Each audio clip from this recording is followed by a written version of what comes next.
Dan with S3 Archery here, bringing you a product review of the Easton Axis Traditional arrows. For those of you who don't know, Easton's been around since the 1920s, since Doug Easton started making arrows, and they have been a huge market share of the arrows in general, not only for traditional boys, but for Olympians, compound shooters. They're a name that's been around there and people trust, and so we wanted to give this a pretty good test. The arrow itself has been around for several years. Like I said, this is the traditional model, and so it's got kind of that wood grain finish to it. And typically there's a little bit of a cresting up here, but I took care of that. And I'll, in a separate video, go over some tips and tricks with this particular arrow. But this is a carbon arrow, and it's made using the nanocarbon technology. And so it's a 9/32, and so that's going to be the smallest diameter, I guess, normally used carbon arrow out on the marketplace. And in order to accomplish making this an extremely durable arrow, they have carbon that's a little bit thicker than some of the 11/32 arrows out there and the 5/16. It has some proprietary technology in it as well with the insert.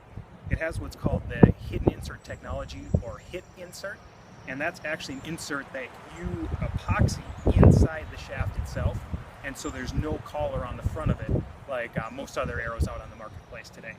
It also uses the X knock, which is their particular knock with this style, and so it's an extremely small profile knock that has a very strong kind of gripping power on the string. I've been shooting this arrow now since the beginning of 2016. I switched over from my previous Easton brand, which was the Legacy Aluminums, and this arrow is extremely durable, extremely easy to tune, and it just, for whatever reason, flies really nicely from the bows that I've tried it for. I shot some other carbon arrows a couple years ago and kind of transitioned out because I just didn't like the feel of them. This arrow has an extremely good feel coming out of the bow.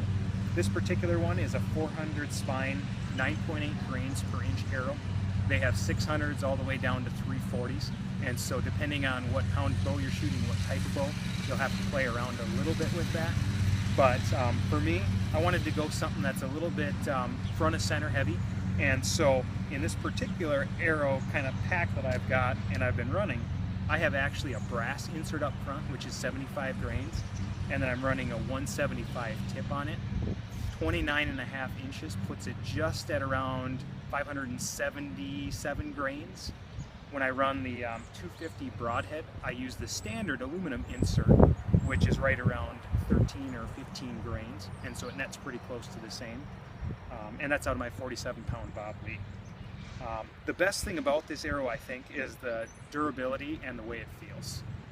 When you shoot this arrow, it feels similar to some of the wood arrows and the aluminum arrows that I've been shooting, but with its extremely small diameter, really knock breaking and Robin Hooding is extremely difficult. And even though I've shot thousands of arrows, I haven't really done anything significant to these to put them out of commission.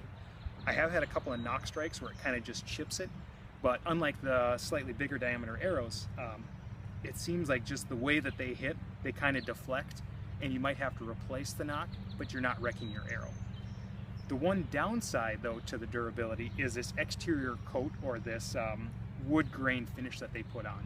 It's kind of a brittle finish, and so if you take arrows and you're rubbing them next to each other, you'll actually have wear marks where the finish kind of is ripped off and it goes down to just the black carbon. I've never had an arrow, though, where actually the integrity is compromised, but out of the ones I've been shooting, this one you might be able to see, you actually kind of just, it rubs right off down to that black carbon. You flex it to make sure that's still safe to shoot, and I haven't ever had one that's failed on me, but it is just kind of a cosmetic thing that you have to be aware of.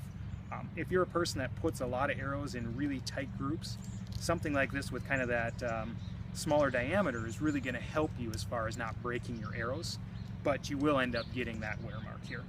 And so kind of overall, I would say that this is an excellent carbon arrow option for a lot of people out there, especially if you're willing to kind of put up with the those wear marks when you're rubbing your arrows. Price point wise, they're definitely a little bit more expensive though than some of the arrows, and so if you're looking for a good bargain carbon arrow, this isn't really going to be for you. But if you don't mind spending a little bit money up front, knowing that you know, you're not going to be breaking a lot of arrows by hitting them off of each other and other things, it's going to kind of return on investment for you. The one thing I do have to say though is that it seems like, you know, knock colors, they come with kind of this bone knock, and it's hard to get that knock again. It seems like you can get all kinds of other colors, but this one is difficult to find. And so if you like the bone, you're gonna have to look around for it a little bit more, but that's purely cosmetic. So we'll keep shooting them and we'll keep trying other arrows. If you like the reviews, definitely send us an email through our website, s3archery.com. Check out our other ones. We've definitely got plenty of arrows that we've posted already, and we'll continue to test for you guys.